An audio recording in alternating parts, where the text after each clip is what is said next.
Hello friends, tally prime की इस series में आपका स्वागत है। पिछले सेशन में हमने देखा किस प्रकार से हमने सॉफ्टवेयर डाउनलोड किया। आइए इस सेशन में समझते हैं इस सॉफ्टवेयर को इंस्टॉल कैसे करेंगे।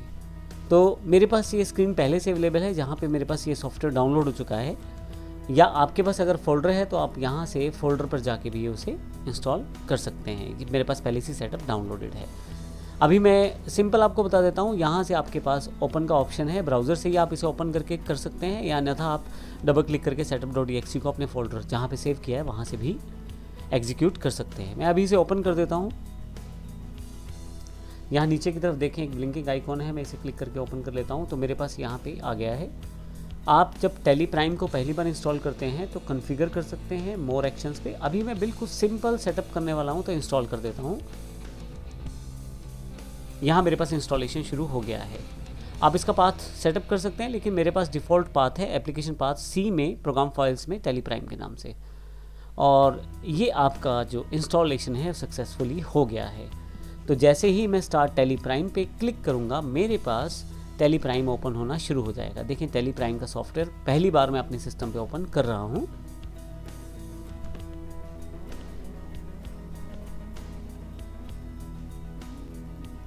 तो मेरे पास टैली प्राइम का इंटरफेस ओपन हो गया है।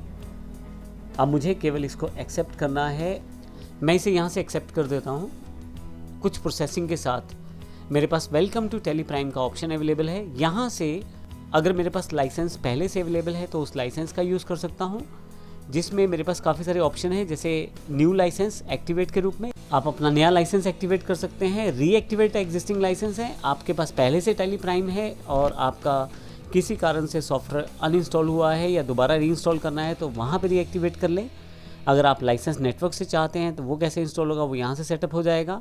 लेकिन मेरा जो मोटो है वो try it for free, educational version मुझे यूज़ करना है और आप भी इसे बड़ी आसानी से यूज़ कर सकते हैं। एक इम्पॉर्टेंट बात, आप जब एजुकेशनल मोड को प्रयोग करते हैं तो पहली तारीख, दूसरी तारीख और जिस महीने की 31 तारीख होती है, यानी कि 1, 2 और 31 अगर उस महीने में है तो आप 3 डेट्स पे एंट्री कर पाएंगे।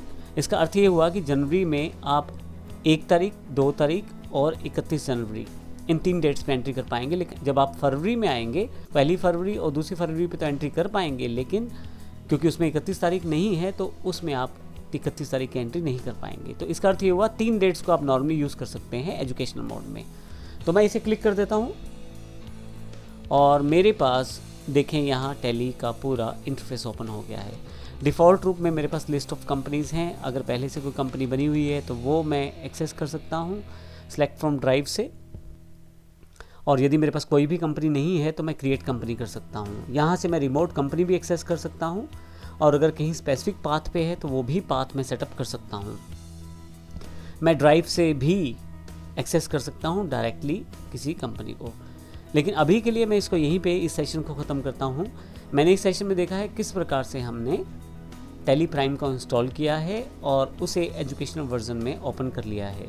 मैं फिर से आपको एक बात बता देता हूँ कि टैली जब आप एजुकेशनल मोड में प्रयोग करेंगे किसी भी वर्जन में, अभी टैली प्राइम में भी बिल्कुल सेम है, उस आप फाइनेंशियल ईयर में एंट्रीज कर सकते हैं। लेकिन इम्पोर्टेंट बात यह है कि आप किसी भी महीने की पहली, दूसरी और अगर उस महीने में 31 तारीख आती है, इन 3 डेट्स पे ट्रांजैक्शंस को स्टोर कर सकते हैं। आप किसी और डेट को प्रयोग नहीं कर पाएंगे। यही एजुकेशनल मोड की लिमिटेशन है।